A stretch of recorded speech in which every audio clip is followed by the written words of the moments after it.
शर्तें बिलाखिर हाँ हो ही गई। लॉकडाउन में नरमी, कारोबारी सरगर्मियां बहाल और एसओपीज पर अमल दरामद कितना होगा कामयाब। सुबह होते ही दुकानदार हुए बेकरार, ग्राहकों ने लगा दी लंबी कतार। कोरोना के केसेस लातादाद, क्या इस हवाले से अस्पताल हैं तैयार? सिंध हुकूमत के हुक्म पर कराची में भी लॉकडाउन में नरमी कर दी गई। शहर की मार्केट्स खुल गईं। कोरोना से बचाव के एहतियाती इकदामात अपनाते हुए दुकानदारों ने 50 रोज बाद दुकानों के शटर उठा दिए। सिंध हुकूमत का कहना है कि कारोबार खोलने की इजाजत मशरूत तौर पर दी है।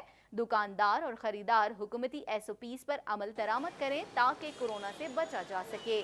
शॉपिंग पर आने वाली खातून गाहक शैला का कहना था कि सुबह 9 बजे से शाम 5 बजे तक का वक्त बिल्कुल मुनासिब नहीं है। इन हालात में लोग खुद ही सोशल डिस्टेंसिंग का ख्याल ना करें तो क्या कर सकते हैं? नहीं, टाइमिंग तो ये तो सही नहीं है।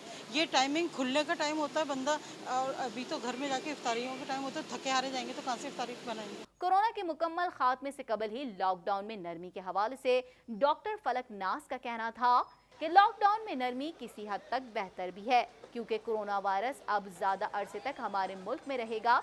लॉकडाउन में नरमी होने के साथ साथ हमें शहरी होने का हक अदा करना होगा। देखें, लॉकडाउन में नरमी जो है वो किसी हद तक बेहतर भी है, क्योंकि ये आपको पता है कि कोरोना वायरस जो है वो अब काफ़ी अरसे तक शायद हमारे मुल्क में रहेगा। तो लॉकडाउन में नरमी के साथ हमें अपनी शहरी होने का जो है वो हक अदा करना है। इन हालात में हर किसी को अपना अपना किरदार अदा करने की ज़रूरत है ताकि मौलिक वबा से बचने के साथ साथ मईशत को भी सहारा मिल सके।